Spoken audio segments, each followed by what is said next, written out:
त्रिभुज के बारे में जानेंगे कि त्रिभुज कहते किसे हैं और त्रिभुज के प्रकार क्या हैं और किन किन त्रिभुजों का क्षेत्रफल क्या होता है, सूत्र क्या होते हैं, उसके बारे में जानेंगे। तो त्रिभुज के प्रकार और त्रिभुज कहते किसे हैं। त्रिभुज व त्रिभुज के प्रकार। पहले तो त्रिभुज से देखें, तीन भुजाओं से, त्रि यानी तीन, भुज यानी भुजाएं, तीन भुजाओं से घिरी आकृति को त्रिभुज कहते हैं। कुछ ऐसी आकृति होती है त्रिभुज, 1 2 3, तीन भुजाएं और तीन कोण। एक प्रकार से त्रिभुज के 6 अवयव होते हैं, 3 तो कोण हो गए और 3 भुजाएं होगी। अब ये तो हुए त्रिभुज के अवयव। अब बात करते हैं त्रिभुजों के प्रकार की। तो त्रिभुज 2 भागों में वर्गीकृत है। पहला भाग तो है भुजाओं के आधार पे और दूसरा भाग है कोणों के आधार पे। यदि हम त्रिभुज की तीनों कोणों की बात करें तो तीनों कोणों का योग यानी तीनों अंतः कोणों का योग 180 डिग्री होता है, ये हमें ध्यान रखना है। आइए हम भुजाओं के आधार पे देखें। तो पहला प्रकार है समबाहु त्रिभुज। नाम से स्पष्ट है, सम यानी समान, बाहु यानी भुजाएं, समान भुजाओं वाला त्रिभुज। तो ऐसा त्रिभुज जिसकी तीनों भुजाएं समान नाप की हों। देखिए ये 4 सेमी, ये भी 4 सेमी, ये भी 4 सेमी, तो तीनों भुजाएं समान नाप की हैं, इसलिए इसे समबाहु त्रिभुज कहते हैं। और एक इसमें विशेषता आपको ये भी ध्यान रखनी है कि प्रत्येक कोण इसका 60-60 डिग्री का होता है केवल समबाहु त्रिभुज में। अगर हम क्षेत्रफल की बात करें तो समबाहु त्रिभुज का क्षेत्रफल होता है √3/4 गुना भुजा की स्क्वायर। यहाँ पे भुजा का मान रख देंगे जो भी दे रखा है, चाहे 4 सेमी तो यहाँ पे 4 सेमी रखा जाएगा और क्षेत्रफल का मान निकाल लिया जाएगा। दूसरा प्रकार जो है भुजाओं के आधार पे समद्विबाहु त्रिभुज। अब समद्विबाहु त्रिभुज, सम यानी समान, द्वि यानी 2, बाहु यानी भुजाएं, समान 2 भुजाओं वाला त्रिभुज। तो समद्विबाहु त्रिभुज उसे कहते हैं जिसकी 2 भुजाएं समान हो और तीसरी भुजा अलग नाप की हो। देख सकते हैं हम, ये 2 भुजाएं 3-3 समान नाप की हैं और तीसरी भुजा 4 अलग नाप की है।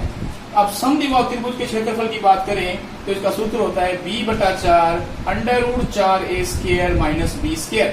यहाँ पर b का मतलब है असमान भुजा और a का मतलब है समान भुजाएं, यानी जो 2 समान भुजाएं हैं उनमें से a मानना है और जो अलग नाप की भुजा है दोनों से उसे हमने b मानना है और मान रख करके हमने क्षेत्रफल निकालना है।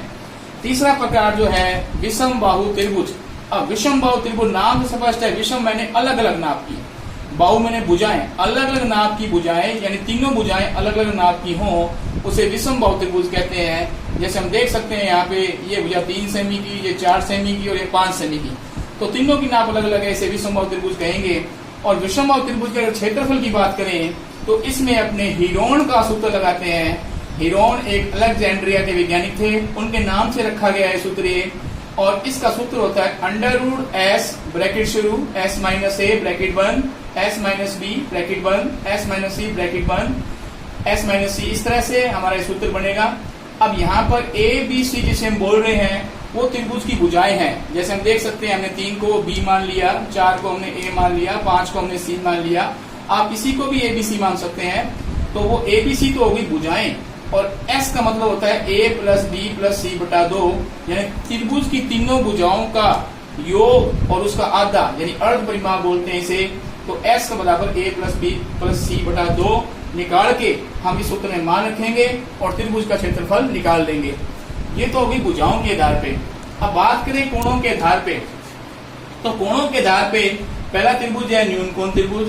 न्यून कोण त्रिभुज से कहते हैं जिस त्रिभुज का प्रत्येक कोण न्यून कोण हो। अब न्यून कोण के बारे में जानते होंगे आप लोग कि प्रत्येक कोण जो कोण 90 से छोटा होता है उसे न्यून कोण कहते हैं। यहाँ आप देख सकते हैं 50, 70, 60, सारे 90 से छोटे हैं, तो ये न्यून कोण त्रिभुज कहलाएगा क्योंकि प्रत्येक कोण का मान 90 से छोटा अर्थात न्यून कोण है। दूसरा त्रिभुज जो है समकोण त्रिभुज। कोणों के आधार पे समकोण त्रिभुज से कहते हैं ऐसा त्रिभुज जिसमें कम से कम एक कोण 90 डिग्री का हो। जैसे हम देख सकते हैं यहाँ पे कोण भी 90 डिग्री का है, शेष कोण 50 का है, 40 का है, तो इसे हम समकोण त्रिभुज बोलेंगे। और इसके क्षेत्रफल का सूत्र होता है 1/2 आधार गुना ऊंचाई। तो ये नीचे वाली भुजा आधार हो जाएगी और लंब के रूप में ऊंचाई हो जाएगी। तीसरा जो प्रकार है कोणों के आधार पे वो है अधिक कोण त्रिभुज। अब अधिक कोण त्रिभुज में उसे कहेंगे जिसमें एक कोण अधिक कोण हो। अधिक कोण के बारे में जानते हैं हम कि जो कोण 90 डिग्री से बड़ा और 180 से छोटा हो। तो यहाँ पे देख सकते हैं कि एक कोण 120 डिग्री जो है ये 90 से बड़ा है, 100 से छोटा है, तो एक अधिक कोण हो गया और शेष 2 कोण न्यून कोण हो गए। तो इसलिए हम इसे अधिक कोण त्रिभुज बोलेंगे। तो यहाँ पे हमने देखा भुजाओं के आधार पे 3 प्रकार के त्रिभुज और कोणों के आधार पे 3 प्रकार के त्रिभुज, यानी कुल 6 प्रकार के त्रिभुजों के बारे में हमने जाना। आप इसकी प्रैक्टिस करें और सूत्रों को याद करें, और यदि कोई समस्या हो तो कमेंट बॉक्स में लिखें, आपकी समस्या का समाधान कर दिया जाएगा। धन्यवाद।